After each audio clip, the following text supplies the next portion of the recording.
Okay, we got the top three finishers in today's Motivation Supersport Race 1 here at WeatherTech Raceway, Laguna Seca. Third place, PJ Jacobson. Second, Matthew Skoltz. And first place winner, Blake Davis. Let's start with PJ. So, PJ, that was a heck of a battle. The result was, lost 4 points, but not too bad. You did okay, but you guys were really battling for that position back there. How did it go? Yeah, no, it was a great battle. And then I just feel like there's some real moves that were made, especially the corkscrew. Like when you're going on the corkscrew and you're braking in the on the top of the rumble strip and you're pushing someone in there, like you'll easily lock the front, you know. But that's a Schultz move because that's what he does. He likes to almost take people out, I think, every time he rides, right? You started it, man. I didn't start anything. Actually, I clean ride all the time, but all you do is when you go under people, you literally want to take them out. Like, that's the way you ride. It's a joke. Dude, it's literally a joke.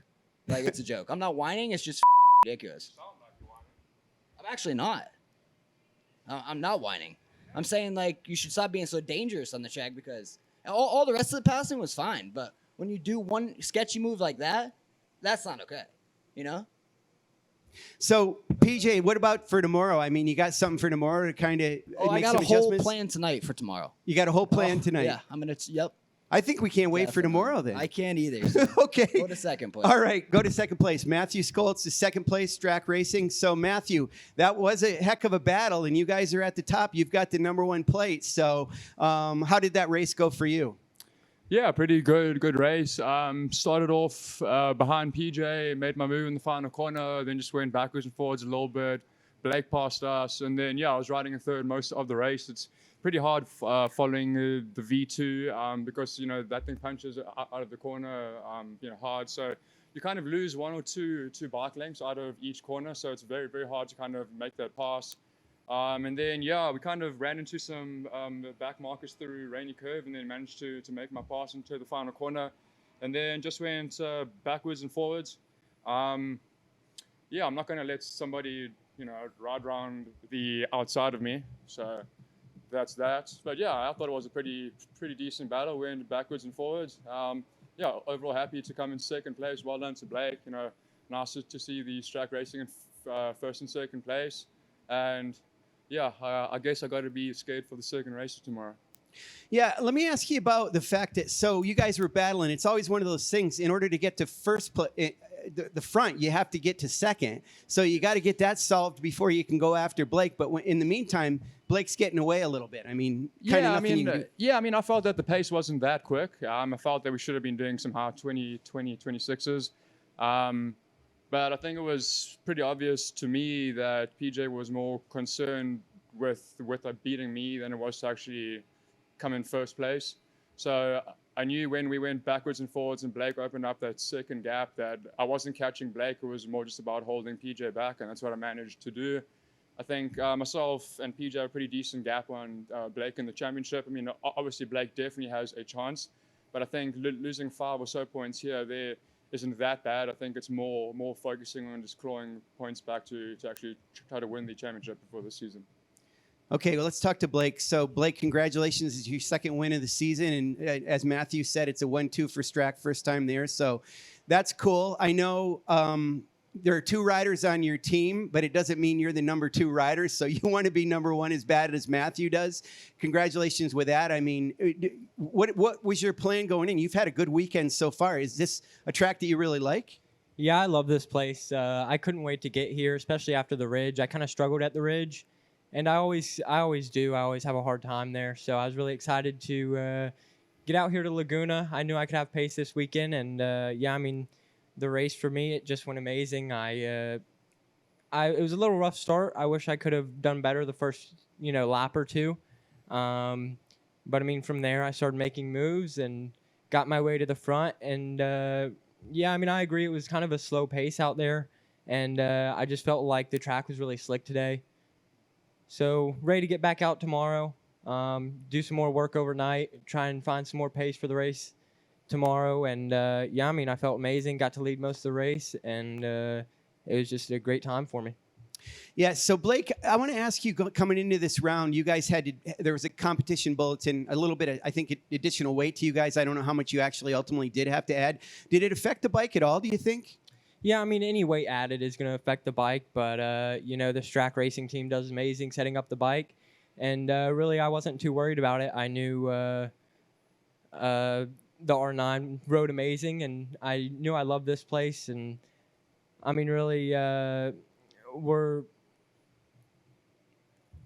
was kind of a little confusing why we had to add weight. I wasn't really sure about it, but, I'm just happy we could still be competitive and put the bike on the top of the box. Okay. PJ, I just want to ask you one other question. I've heard a lot about the white lines here. It's been a little bit tricky for some riders. Josh Herron probably is the one that talked about it most. I think last night they repainted some of those corners and maybe helped it a little bit. Were you experiencing that earlier in the weekend, and was it any better today if you got out there on the white lines at all? No, I wasn't experiencing that. I felt all right on them all weekend, and then we got that bulletin last night or whatever that they painted them. So thanks to the track for doing that and stuff for us. Because Cameron and Josh had some moments yesterday, obviously. So, but yeah, I didn't have any moments with that. So thanks for the track for doing that and stuff. Okay, great. Any questions? I usually ask the follow-up question, which is what I just did for PJ. So thanks, you guys. We're good. Okay, we've got the top 3 finishers from today's first of 3 Superbike races here at WeatherTech Raceway, Laguna Seca. Our winner, Josh Herron, second place, Bobby Fong, and third place, Jake Gagne. We'll get started with Jake. It's his 6th podium of the year. Another third place finish. I know it's not exactly what you're looking for, but there's got to be improvement that you're seeing here. Yeah, I mean, Ridge went pretty well. We were closer to, Josh, Cam, Bobby, those guys. I just kind of been a little off pace here all weekend. We've been kind of trying to find something to make me a little more comfortable. Yeah, I was definitely hoping to be closer to those guys. Like I said, I got lucky. Those guys going down, Bob's going down, and then SDK went down on the corkscrew, and then I was just kind of rolling around, trying to think about what we could do, how we could close the gap to these guys, because they'll be rolling, and 2 races tomorrow, so we get a long day, and we'll just try to, like I said, I don't want to be in the fight with those guys, but thanks to the team, and it's always good being at Laguna. The crowd's sick, and yeah, let's go race tomorrow. So you have some ideas for tomorrow? Not yet. You let me know if you do. All right, I'll give it a thought. Second place today, Bobby Fong. It's his 5th second place finish of the year. We know you want to win one of these things, and it feels like it's going to be coming here pretty soon. You tried the last lap in the last corner. Were you hoping to do something earlier, or did you think last lap was going to be the one that would work? Coulda, woulda, shoulda, Like, you look back at the race, you're like, oh, man, I maybe should have passed here or should have passed there. But Josh rode a good race. I couldn't get the job done today, but, tomorrow we have two more shots. I think we have a direction on what I want to work on a little bit for tomorrow. But it got a little greasy out there, for sure. It's like once we lose our roll speed on this thing, I'm kind of sitting duck. But I think we can improve on that tomorrow and see if I could put my head down tomorrow and see what we can do. I know Bobes will be up there tomorrow, and it'll be everybody's going to take another step tomorrow, and we just got to do the same. On the first lap, when you came by, you had a little head shake. I honestly, when I shake my head, I'm upset at myself. I'm like, what the fuck are you doing? Just smacking the throttle, not riding correctly, trying to get a handful of throttle and putting the wheel in the air. And I'm just like, man, I need to calm down here, because the bike doesn't like to be ridden that way. And I cause more harm than good at sometimes how I ride. So. All right, thank you. Our winner today is Josh Herron. It's his 5th win in a row. You were constantly pressured by somebody in that race. Cam got by you and then had his crash, and then Bobby was all over you for the rest of the race. Is that about how it went? Yeah, I knew today with my neck being as sore as it is, it was going to be a hard race for me, and I knew Cam had the pace. It's his home track. He's want to push hard, but lately I've been approaching the races different, and this guy's been my main competition for the last 2 years, and I want to kind of find out what I need to do to try to beat him. And, coming into this race, like I said, knew it was going to be hard, but I know that he's like all or nothing. I don't know if it's his bike or if it's just the way that he is, but he's got to be pushing to the limit the whole time. He can't slow the pace down and then go back. He's got to be either charging from the back or charging from the front. So, my goal was to just kind of disrupt him a little bit, slow the pace down, throw him off his game a little bit. And I knew he'd come back around and try to go hard. And that's when I was counting on the mistakes. And as soon as he made the pass, he made the mistake. So, if you can't beat them straight up, you gotta figure out how to beat them mentally, and I think I've figured that out, and I'm just gonna keep playing that as long as I can whenever I need to, because we go to tracks where I'm just not as strong as him. That's just how it is, and sometimes you just got to play that mental warfare and try something a little bit different instead of me just taking all the risk and blowing wide all the time. I'm just trying to be smart. It comes with age, comes with being a father and being patient, I guess. And today it worked out in our favor, and it's not going to always go like that, but today it worked out. Were you worried when he got off in front? No, lately, I've been, like we talked about, I've been playing so much golf. Like, I've been learning to like be calm and not get upset when somebody goes by me or feel like I got to attack right back. And as much as I have fun doing that and like doing it, today was kind of one of those days where I was like, all right, like treat this like a long hole. Like, I don't hit the ball far. You just got to be consistent and hit it down the middle. And I just felt like I was just counting on myself that my plan was going to work out, and it went perfect. I saw he got back up, so I know he's all right. And otherwise, I'd be saying I hope he's good. But it was a slow, low side, and I know he'll be back up here tomorrow and looking to fight a different way. He ended up sixth, so it looks like the gap's 23 points. Yeah. Any questions?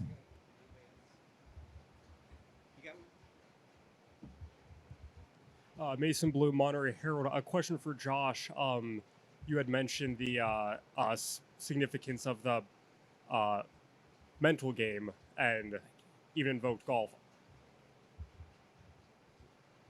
Closer. I'm a golfer myself, so I also know how important it is to be calm. To what extent is winning a race a mental game as much as it is a physical game? I can't hear him. How much of it is a mental game compared to a physical game? How did what? How does it compare physically versus mentally to the race? How do I prepare? Yeah. He doesn't. Not like this guy does. I'm playing a lot of golf, changing a lot of diapers.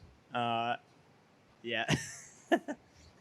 Okay, we've got our top three finishers for today's Mission King of the Baggers race here at WeatherTech Raceway. No, I'm sorry. Laguna Seca. Our winner today, Kyle Wyman. Second place, Loris Baz. And third place, Rocco Landers. We'll start with Rocco. It's his first podium of the year. And that probably doesn't even seem real to you because you had such a good season last year, and we expected you to build on that. It hasn't quite been that way. Yeah, it's definitely been different. I mean, last year I think we started out the year with our bikes a little more on par. And my team, I think the factories maybe made a few steps forward over the off season when it came to speed. Because when we got to Daytona, we were a little bit down on power, but I've kind of had to get my head out of my ass, pardon my French, and get myself back in the game, especially this week, and considering the amount of work that they've done to. That's why you went fast. Yeah, where was I? No. So, yeah, but like, just these past few rounds have not been easy, and my team's busted their butts to get the thing to work. And I found power, and we have a competitive bike now, so it's all on my shoulders, and I hope I've made them happy today. Again, I've said it a million times, it's an honor to race with these guys. I mean, Loris, I watched your save in person at Austin on the MotoGP bike. Like, that's how long I've watched him. I've watched both of them forever. It's an honor to be back on the podium, and I couldn't give it up to my team enough. Okay, so we got to talk a little bit about your mishap on the start line over there. But they cut away from it. Did you manage to pick the bike up by yourself, or did you get help? No, Zach Eaton, shout out Zach. He's one of my best friends. He jumped over. He's like redheaded dude you guys see on the broadcast, the big dude. He helped me lift it. Without him, I would have not started that race, which would have been sketchy. But for anyone wondering, what happened was basically I was having issues with my transmission trying to get it to go into neutral. I couldn't find neutral. If you watch the broadcast on the siding lap, I pulled up my team, I had to put it in neutral. And I was trying to, and it finally showed neutral on my dash. And as I let the clutch out, it popped into gear and just jumped forward. So, yeah, that was that. Fun one. Second place today, Loris Baz. It's his fourth podium of the year. Moves you into second in the championship over Troy. But Kyle has a 64-point lead, and he's having a season that it hasn't been matched yet. Is it difficult to keep up? I mean, it looks like you're close, but not quite there. Yeah, I mean, it's pretty obvious at the moment that he's been faster overall since the beginning of the season, and we can't complain about anyone being faster than us. We can just complain about us and ourselves, focus on ourselves, trying to make a good job, and it's what we do. We had some issue, and it's a big gap in the championship, but we also that part of the reason we had some issue and some bad luck being taken out in the first race and things like that. But it's not only that. He's been quick this season, and you can see rides pretty comfortable on the bike. He can manage the gap. He look behind and just play with that. So the strategy today was trying to get in front as soon as I could, if I could, just to slow down a bit the pace. Because I think, it's obvious when you have a gap like that in qualifying that you're a bit faster. But I mean, I just focus on myself, and it's what we do in the Indian and SNS racing team. We just try to improve. It's only my first season in this class, and I do think that I do feel a lot of things that can be improved, and we are working on that. So I'm pretty happy with the weekend. I missed almost all FP1 with the technical, and then I was directly fast in the Q1.